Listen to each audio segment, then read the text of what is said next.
Bida kami dito yung Tibalay ni Ma'am Emilia ako. Iti Barangay Malasin, iti Tibalay ng Katuran. Kasi ako di sitwasyon dito ta.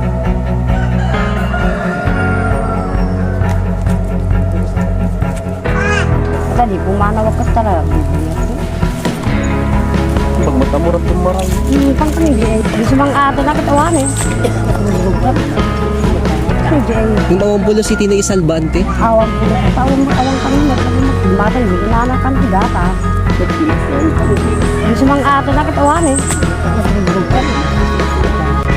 Hindi po madali ang pinagdadaanan ng pamilya nila ngayon. Wala silang naisalba kahit isang gamit. I'm calling out everyone here na may mabubuting puso na magtulungan tayo, especially sa mga kapwa vloggers and Facebook friends. Whatever support you can give is much appreciated. Maraming salamat din sa lahat ng nagpaabot ng tulong at sa mga tutulong pa. Diyos na pong bahalang magbalik sa lahat ng kabutihan na pinakita nyo sa kanila.